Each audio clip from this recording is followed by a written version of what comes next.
You are watching Rahinijar TV with Ilama Sayyid Abdul Basit Bukhari. محبۃ الملائکۃ للنبی، یہ آسمانی مخلوق کی سرکار دو عالم صلی اللہ علیہ وآلہ وسلم سے محبت ہے۔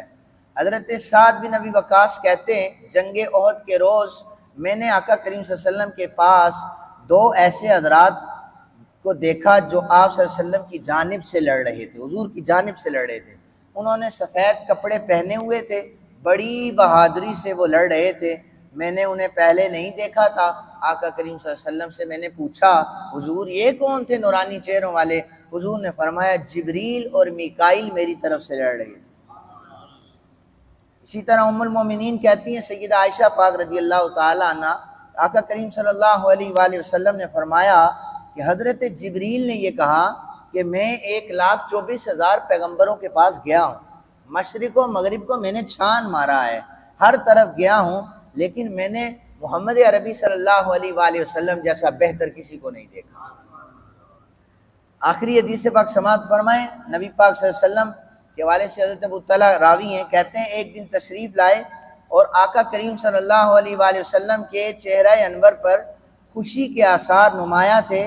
آپ نے فرمایا میرے پاس جبریل آئے اور آ کر یہ کہا کہ کیا آپ اس بات پر خوش نہیں ہوں گے کہ آپ کی امت میں سے کوئی بھی ایک مرتبہ جب آپ پر درود پڑھتا ہے تو میں جبریل بصورت دعا اس پر درود بھیجتا ہوں، اور جو آپ پر ایک مرتبہ سلام پڑھتا ہے میں جبریل اس پر 10 مرتبہ سلام پڑھتا ہوں۔ یعنی درود پڑھنے والے پر فرشتے درود پڑھتے ہیں، سلام بھیجنے والے پر فرشتے سلام کرتے ہیں۔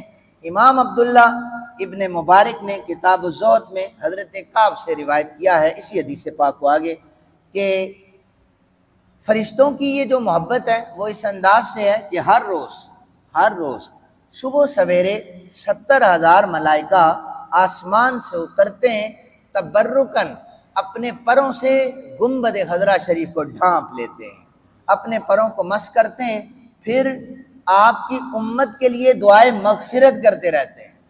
آپ کی امت کے لیے فرشتے دعائے جو 70,000 فرشتہ ہے۔ راوی کہتا ہے میرا خیال ہے کہ وہ امت پر آپ صلی اللہ علیہ وسلم پر درود بھی بھیجتے ہیں، یہاں تک انہیں اسی حالت میں شام ہو جاتی ہے۔ اب شام جب ہوتی ہے ان کی ڈیوٹی ختم ہو جاتی ہے، یہ دوبارہ آسمان کی طرف جاتے ہیں، پھر 70,000 ملائکہ شام کو نازل ہو جاتے ہیں، وہ بھی اسی طرح اپنے پروں سے روضہ رسول صلی اللہ علیہ وآلہ وسلم کو ڈھانپ لیتے ہیں، وہ بھی آپ صلی اللہ علیہ وسلم کی امت کی بلندی اور درجات کے لیے اور آپ پر درود بھیجتے ہیں۔ اسی حالت میں صبح ہو جاتی ہے اور پھر وہ دوبارہ چلے جاتے ہیں، 70,000 دوبارہ آ جاتے ہیں۔ اور یہ 70,000 یہ جو 70,000 یہ نہیں جو رات کو گئے صبح واپس آئیں گے، فرمایا قیامت قائم ہو جائے گی، جس 70,000 نے ایک مرتبہ حاضری دی ہے قیامت تک اس کی باری نہیں آئے گی، قیامت تک اس کی باری نہیں آئے گی۔ اور پھر فرمایا کہ جہاں تک کہ جب قیامت قائم ہوگی پھر 70,000 ملائکہ حضور کے پروٹوکول کے لیے سامنے آئیں گے، ان کے جرمٹ میں آقا کریم صلی اللہ علیہ وسلم اپنی قبر انور سے باہر تشریف لائیں گے۔ تو یہ محبت جو ہے یہ آسمانی مخلوق سے سرکار دو عالم صلی اللہ علیہ وآلہ وسلم سے ہے۔ ایک اور روایت میرے سامنے آ گئی ہے، امام سیوطی نے الخصائص الکبریٰ میں لکھا ہے کہ نبی پاک صلی اللہ علیہ وآلہ وسلم کا جھولا ملائکہ کے ہلانے سے ہلتا رہتا تھا، اور صرف یہ ملائکہ سرکار دو عالم صلی اللہ علیہ وسلم کا جھولا ہی نہیں جھلاتے تھے۔ آئیں ذرا حدیث پاک کو سنیں۔ ایک صحابی کہتے ہیں میں سیدہ فاطمہ پاک کے گھر کے باہر سے گزر رہا تھا، میں نے دیکھا کہ گھر میں چکی چلنے کی آواز آ رہی ہے لیکن چکی چلانے والا کوئی بھی نہیں ہے، اور حسنین کریمین سو رہے ہیں، ان کے جھولا جو ہے جھول رہا ہے، ان کے جھولے کو جھلانے والا بھی کوئی نہیں ہے۔ تو میں نے دیکھا کہ سیدہ فاطمہ پاک بدستور قرآن پاک کی تلاوت کر رہی ہیں۔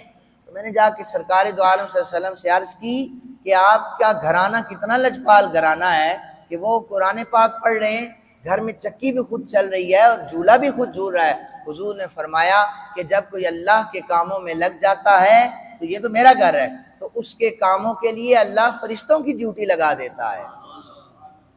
اب بھی اس وقت بھی آج حضور کا کوئی امتی بھی جب اللہ رب ذوالجلال کے کام کرے گا، اس کی عبادات میں، اس کے کاموں میں لگ جائے گا، اس کے کاموں کو اللہ اسی طرح آسان فرما دیتا ہے۔ وما علینا الا البلاغ المبین۔